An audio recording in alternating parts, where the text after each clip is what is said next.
যারা এখানে করছেন তারা নিজেদের জাহির না করে যদি সত্যি ওয়াকফ বিলের বিরুদ্ধে হয় যান দিল্লিতে গিয়ে প্রোটেস্ট করুন। একটা সরকারের প্রধান হয়ে সুপ্রিম কোর্টে মামলা করা উনি এখনো কিন্তু করছেন না। রাস্তাঘাটে পথে ঘাটে যারা আমরা যখন এই আইনের বিরোধিতা করে আন্দোলন করছি আমাদের আক্রমণ করছে।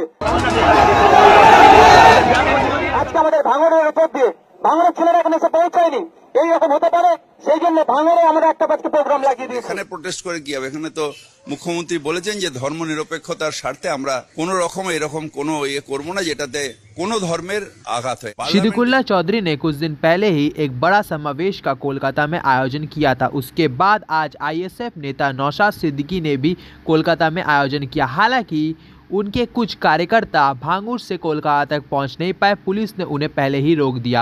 पुलिस और लोगों के बीच झड़प भी हुई जहां पे आगजनी भी देखी गई। पुलिस ने भी लाठीचार्ज किया। मगर इराद हकीम ने कहा कि वक्फ अमेंडमेंट एक्ट पश्चिम बंगाल में लागू होने ममता बनर्जी नहीं देगी। ममता बनर्जी सभी के साथ है और सेकुलर है।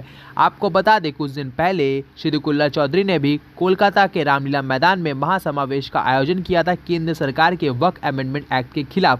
उसके बाद आज नौशाद सिद्दीकी ने भी आयोजन किया। मगर फिराद हकीम ने ऐसा क्यों कहा, इस पे एक बड़ा सवाल खड़ा होता। आइए सुनते हैं फिराद हकीम ने और क्या कुछ कहा।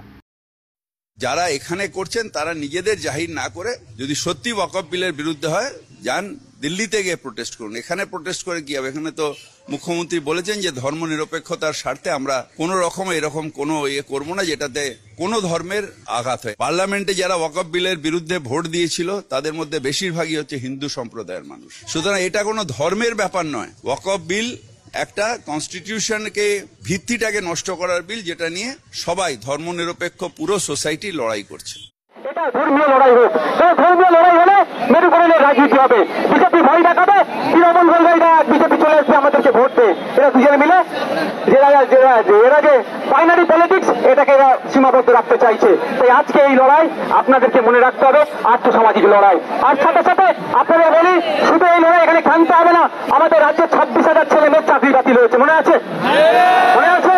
আপনার আমার বাড়ির ছেলেরা বিশ্বজিৎদার বাড়ির ছেলে হতে পারে, লক্ষ্মীদার বাড়ির ছেলে হতে পারে, আমাদের পরিবারের সন্তান হতে পারে। শুধু রাজ্য সরকারের অপদর্থতার জন্য, ব্যর্থতার জন্য, এসএসসির পরিষদের ব্যর্থতার জন্য বারবার কোর্ট বলছে যে কারা যোগ্য কারা অযোগ্য সেই পৃথকীকরণ করে দিন। এরা পৃথকীকরণ না করার ফলে 26,000-এর মধ্যে যারা যোগ্য তাদেরও চাকরি বাতিল হয়েছে। সেই সমস্ত যোগ্য শিক্ষকদের আমাদের পক্ষে আমরা আছি, ন্যায় সেকুলার ফ্রন্ট আছে। আগামী দিনে রাজপথে তাদের হয়ে তাদের সাথে গলা মিলিয়ে আমরা আবার নামবো। প্রস্তুত আছেন তারা কি? আর একটা দুঃখের বিষয়, রাজ্য সরকার বলছে এই আইন আমরা এই রাজ্যে লাগু হতে দেব না। ভালো কথা, এই রাজ্যে আজ লাগু না হওয়ার জন্য দুটো দিক আছে রাজ্য সরকারের। একটা সরকারের প্রধান হয়ে সুপ্রিম কোর্টে মামলা করা উনি এখনো কিন্তু করছেন না। রাস্তাঘাটে পথে ঘাটে যারা আমরা যখন এই আইনের বিরোধিতা করে আন্দোলন করছি আমাদের আক্রমণ করছে। আজকে আমাদের ভাঙড়ের উপর দিয়ে ভাঙড়ের ছেলেরা এখানে এসে পৌঁছায়নি, এইরকম হতে পারে সেই জন্য ভাঙড়ে আমরা একটা প্রোগ্রাম লাগিয়ে দিয়েছি।